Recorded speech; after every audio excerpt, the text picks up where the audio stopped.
Hello, my name is Sean Maynard. This is my Physics 122 Fall Online B class number 76415, and my TA is Andrews Vesco.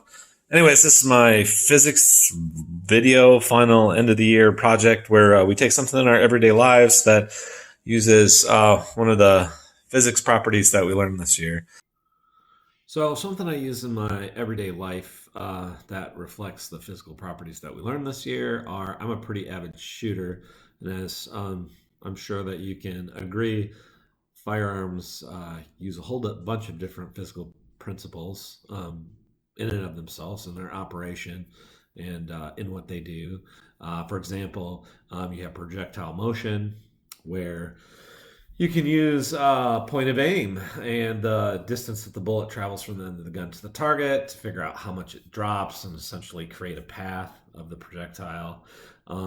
You can see the operation of Newton's second law, where mass times acceleration equals force, because the principle of a bolt being a certain mass, when it gets accelerated by the ignition of the cartridge, its mass helps make the firearm cycle correctly so that it will do what it does.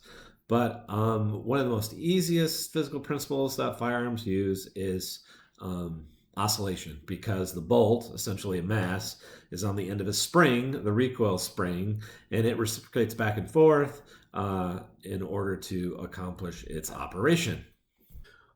Okay, I had to change venues because it's the holidays and it's busy in my house right now. So, anyways, this is a Keltec PMR.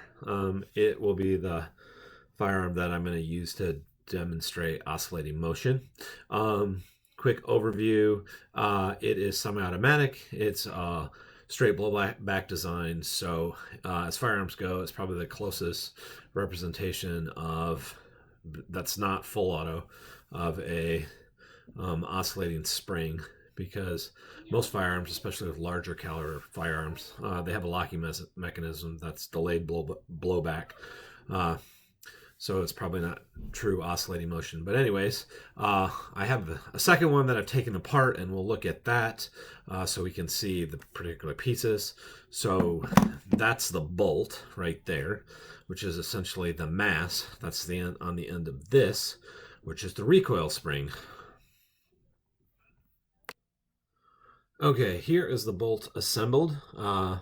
This particular piece corresponds to the slide on the pistol. So you can see that this right here then is the bolt, and then this is the recoil spring. It corresponds to this portion on top of the pistol.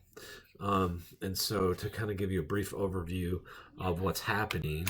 So as we pull the trigger, the cartridge, man, this one's stiff, I apologize. The cartridge pushes the slide back, which compresses the recoil spring, and then it forces the bolt to travel forward and pick up the next round and chamber it so that we're ready to fire again. And so this is semi-automatic, so there is a sear that catches the trigger so that you have to pull it each time you want to fire.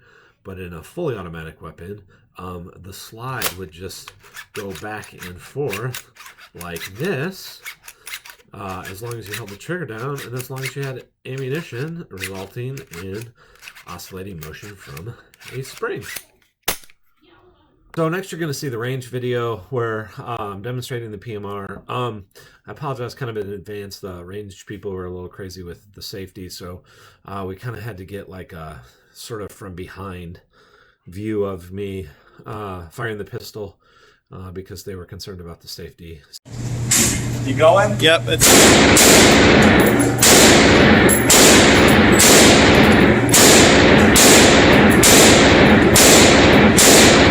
That's it.